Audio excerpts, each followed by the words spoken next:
Graça e paz da parte do nosso Senhor e Salvador Jesus Cristo.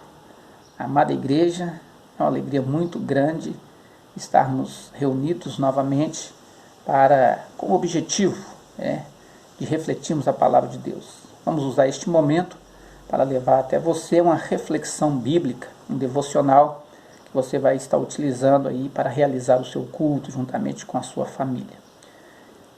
A mensagem que trazemos nesta noite, ela está baseada aí no livro de Marcos, capítulo 10, versículos 17 ao 22. Sugiro que você dê um pause no vídeo, faça a leitura. Eu vou enviar essa leitura para você, que você esteja fazendo essa leitura bíblica.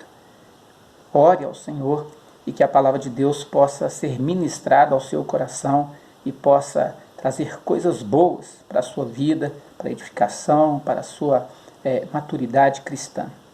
Pois bem, Marcos capítulo 10, a partir do versículo 17, relata um encontro de um jovem com Jesus Cristo.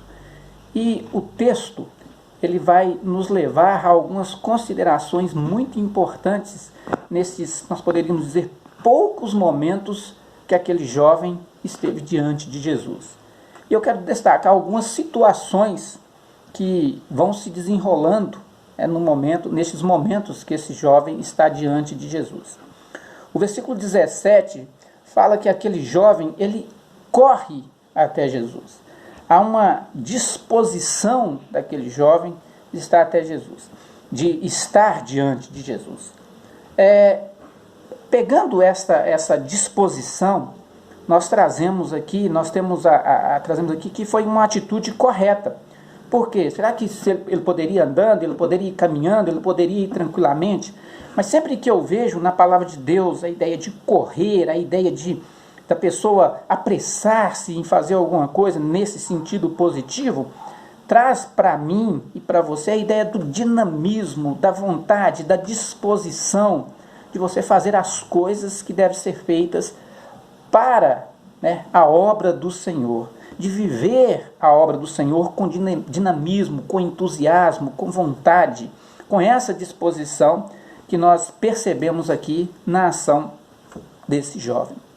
Outra atitude que nós percebemos nesse jovem é que ele ajoelha-se diante de Jesus, reconhecendo-o como mestre. E aqui então nós percebemos a questão da reverência, do reconhecimento da autoridade de Jesus Cristo. Nós vivemos num mundo, e aí pensando de uma forma geral, onde as pessoas estão se prostrando diante de tantos falsos mestres, de tantas ideologias, de tantos valores, de tantas coisas. E quando esse jovem ele se ajoelha diante de Jesus e fala assim, bom mestre, ele reconhece a autoridade de Jesus e conhece a qualidade de Jesus como bom, e esse perfeitamente bom. Então nós vemos que esse jovem tem disposição e esse jovem tem a reverência ao Senhor. Nós precisamos reverenciar o nosso Deus. Nós precisamos a cada momento entender a soberania, o poder, tudo que o nosso Deus é e representa nas nossas vidas. E isso sempre nos levar a essa ideia, dessa submissão à palavra de Deus, do reconhecimento da autoridade de Deus sobre as nossas vidas, do reconhecimento da palavra de Deus para nos conduzir aos momentos, para nos conduzir para viver da melhor forma possível a vida cristã. E quando ele está diante de Jesus, continuando aí, e ainda no versículo 17, aquele jovem faz uma pergunta para Jesus. Ele pergunta, o que devo fazer para herdar a vida eterna? Então nós vemos que esse jovem tem disposição, nós vemos que esse jovem reconhece a autoridade de Jesus e nós vemos que esse jovem tem uma preocupação. E às vezes a palavra preocupação ela é usada de modo negativo quando diz assim, preocupar é você ocupar antes do tempo. Mas nós vemos aqui, quando nós falamos dessa preocupação, nós percebemos aqui o interesse, a vontade que este jovem tem de saber do mestre como herdar a vida eterna. Nós vivemos numa época onde muitos ensinam o negócio é curtir a vida, é viver o momento, viver um dia de cada vez. Viver um dia de cada vez é uma coisa boa no sentido consciente da palavra, mas às vezes as pessoas falam sobre a questão da nossa limitação temporal, né, da brevidade da nossa vida, para a pessoa aproveitar a vida, né, levando para aquela ideia do hedonismo, que nós já falamos aqui agora, que é a razão da vida, é o prazer a qualquer preço, né? Então, muitas pessoas vivem desse jeito. Muitas pessoas, quando falam sobre céu, inferno, vida eterna, elas não querem conversar sobre isso, não se interessam sobre isso e querem exatamente viver o aqui e agora. Uma mentalidade voltada totalmente para o terreno, para o momentâneo, para o mudando.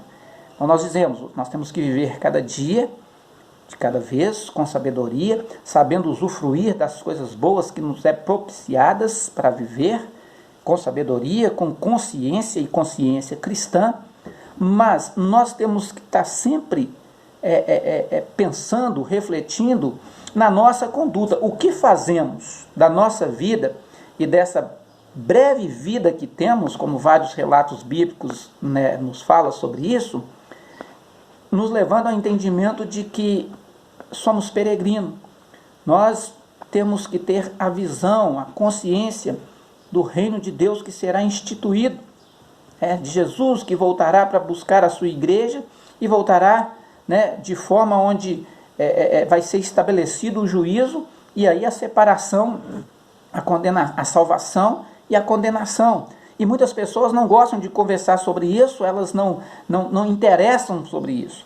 E nós percebemos que este jovem, ele preocupa-se com isso, ele interessa com isso, e ele indaga a Jesus Cristo sobre isso. Ele quer saber o que eu preciso fazer, como chegar, né, a essa condição de salvo, de vida eterna, de poder estar eternamente na presença de Deus. Então nós vamos percebendo, irmãos, que ele vai estabelecendo, né, esses momentos com Jesus de uma maneira muito positiva, dinamismo, reconhecimento da autoridade, uma preocupação correta. Quando Jesus fala com ele sobre os mandamentos, ele ainda, né, nós vemos uma outra situação positiva, porque ele diz assim, quando Jesus fala, olha, sabe os mandamentos, as leis, é o que está estabelecido. E ele fala, isto eu sigo desde a minha tenra idade. Isto eu sigo desde a minha tenra idade, desde a minha, né, da minha mocidade. Então nós percebemos também, irmãos, que aquele jovem, ele foi o quê? Bem instruído. Ele foi bem educado.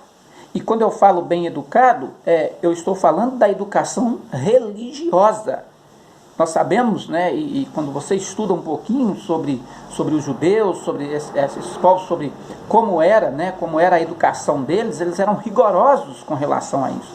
E nós devemos nos apropriar aqui do lado positivo, não aquele lado da religiosidade cega, do legalismo imposto, mas o lado da educação, como, né, nós falamos na lição da Escola Bíblica Dominical, que fala sobre a transmissão, né, de fé, abordando textos do Antigo Testamento sobre a responsabilidade dos pais de estar sendo exemplo e estar instruindo os seus filhos para que eles possam ter uma fé consolidada.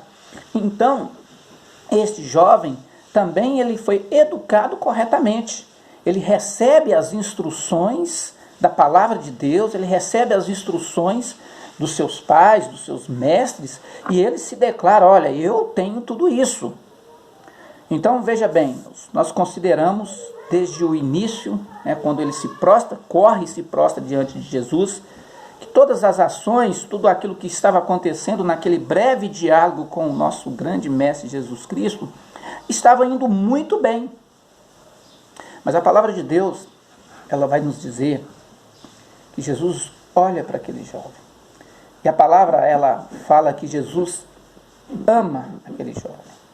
Um olhar de amor do Senhor é dispensado para ele. E Jesus disse, olha, falta-te uma coisa. Vende tudo que você tem, distribui e reparte com os pobres, e depois volta e segue. Naquele momento, irmãos, tudo o que havia de positivo até agora nesses momentos que nós destacamos aqui: dinamismo, disposição, reconhecimento de autoridade, um posicionamento correto diante de Jesus, reconhecendo-o como bom e como mestre, uma preocupação, uma intenção positiva de saber sobre as coisas da vida eterna e de como herdar essa vida eterna, uma educação correta. Então estava no momento da decisão.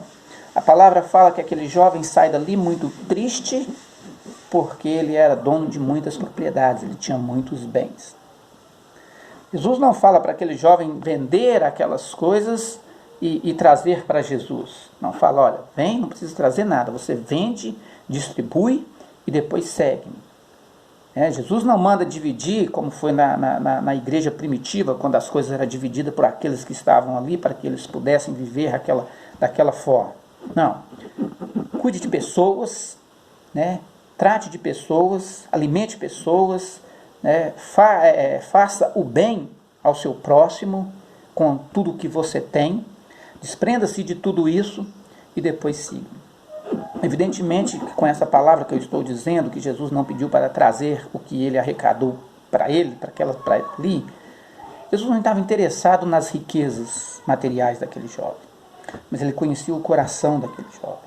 Então, quando Jesus olha para mim e para você, ele olha com amor, ele olha com afeto, e ele diz: olha, desprenda-se daquilo que te impede de me servir. É exatamente aqui que nós temos, vamos dizer assim, o ponto-chave deste texto e dessa minha reflexão. Aquele jovem estava preso ao materialismo e a todos os bens que ele tinha. Tudo aquilo que ele possuía, fazia com que ele fosse escravo do ter tudo aquilo. Por isso que ele se entristece, por isso que ele não consegue tomar a decisão correta. Então hoje, diante de você, diante de mim, diante de todos nós somos colocados a tomar decisões, nós somos colocados diante de decisões o tempo todo. E nós precisamos estar sempre atentos a tomarmos a decisão correta. Precisamos ter as qualidades que esse jovem teve: disposição, dinamismo, reconhecimento da autoridade de Jesus, da soberania de Jesus, de Deus sobre as nossas vidas. Devemos estar atentos com as informações salutares que a palavra de Deus pode trazer para nós, e os estudos bíblicos, as mensagens que ouvimos, e sermos transmissores delas, nossos filhos e as pessoas com quem convivemos. Mas precisamos também tomar a decisão correta. No domingo passado, quando nós estivemos refletindo a palavra de Deus e ouvindo a mensagem da palavra de Deus, ela foi baseada numa pergunta feita por Pilatos. Quando ele olha para a multidão e ele diz assim: olha, o que farei de Jesus o Cristo? Aquele jovem foi visto nele, na vida dele, uma situação. Jesus disse: olha, falta-te alguma coisa. E a pergunta: o que farei de Jesus o Cristo? Uma resposta que poderia ser dada hoje: eu me desprenderei de tudo aquilo que me impede de servi-lo e o seguirei para fazer a vontade do Senhor. Então, meu querido irmão, minha querida irmã, que você possa refletir a sua vida hoje, que você possa fazer uma análise e você possa, cada dia, diante das mais variadas situações que a vida apresentar para você, você vai dizer: olha, de Jesus o Cristo eu serei seguidor, me desprendendo de todas as coisas que estão relacionadas a essa vida, que me impede de segui-lo, que se transforma numa barreira para que eu não possa segui-lo e para que eu não possa fazer com que a vontade dele se cumpra na minha vida. Você possa apegar-se a isso e fazer disso um lema para a sua vida. Você possa seguir Jesus Cristo, servi-lo, fazendo a sua vontade e mostrando isso com a sua vida através da sua relação com o próximo, da sua relação com as pessoas com quem você tem a oportunidade de demonstrar tudo isso que Jesus é e representa para cada um de nós. Que o Senhor te abençoe, que o Senhor possa conceder a você um restante de noite aí abençoada e uma semana de vitórias, de conquistas, de realizações produtivas na presença do Senhor. Deus abençoe a todos.